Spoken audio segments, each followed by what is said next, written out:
Sir मैं आपकी हालत समझता हूँ, लेकिन आपकी यहाँ बहुत जरूरत है। ठीक है, मैं पहुंच रहा हूँ। हॉस्पिटल चलो। लेकिन सर वो जल्दी चलो, इमरजेंसी है।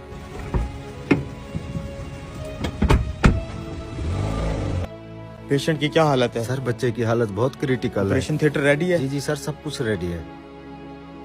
चलो आ जाओ। इतनी देर लगा दी आने में, तुम्हें पता भी है मेरा बेटा कितनी सख्त अजियत में है। वो यहाँ जिंदगी और मौत की कश्मकश में है। तुम लोगों में कोई एहसास जिम्मेदारी है कि नहीं? मुझे अफसोस है, मैं हॉस्पिटल में नहीं था। मुझे जैसे ही कॉल मिली, मैं जितना जल्दी आ सकता था आया हूँ। और अब मैं चाहूंगा कि आप सुकून से बैठें ताकि मैं अपना काम शुरू कर सकूं। मैं सुकून से बैठूं? अगर मेरे बेटे की जगह तुम्हारा बेटा इस हालत में होता, क्या तुम सुकून से बैठते? अगर तुम्हारा अपना बेटा यहाँ मर रहा होता तो तुम क्या करते? हमारी मुकद्दस किताब कहती है कि अल्लाह कादिर और मुतलक है, हर चीज का मालिक है, गफूर और रहीम है। डॉक्टर किसी को जिंदगी नहीं देता और ना ही किसी की उम्र बढ़ा सकता है। आप आराम से बैठें और अपने बेटे के लिए दुआ करें। हम आपके बेटे को बचाने की पूरी कोशिश करेंगे। बस इनकी नसीहतें सुन लो, चाहे उनकी जरूरत हो न हो। सर आपने इसकी बदतमीजी का जवाब क्यों नहीं दिया? वो परेशान है बेचारा, तुम बस जल्दी से हर चीज रेडी करो। जी सर, रेडी है।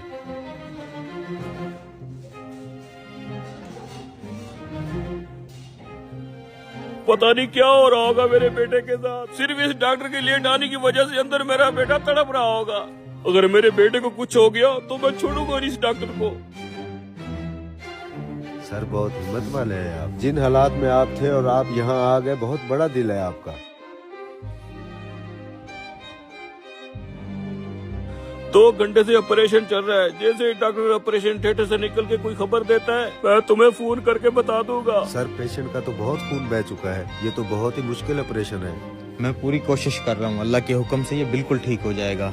बस तुम लोग दुआ करते रहो। आपका बेटा अब खतरे से बाहर है। अगर मजीद कोई सवाल हो तो इन डॉक्टर साहब से पूछ लीजिएगा। देखो इसे, कितना मगरूर है ये आदमी। एक लम्हे के लिए ही नहीं रुका कि मैं अपने बेटे की हालत के बारे में पूछ लेता। बस करो भाई, कल डॉक्टर साहब का बेटा ट्रैफिक हादसे का शिकार होकर फौत हो गया था। जब डॉक्टर साहब को हमने तुम्हारे बेटे की खबर दी तो वो अपने बेटे की तदफीन की तैयारी कर रहे थे। अब जबकि उन्होंने आपके बेटे की जान बचाने का फर्ज अदा कर लिया है, तो अपने बेटे की तदफीन के लिए चले गए हैं। कभी किसी पर बेजा तनकीद ना करो, क्योंकि तुम नहीं जानते कि दूसरे की जिंदगी कैसी है और वो किन मुश्किलात में मुब्तला है।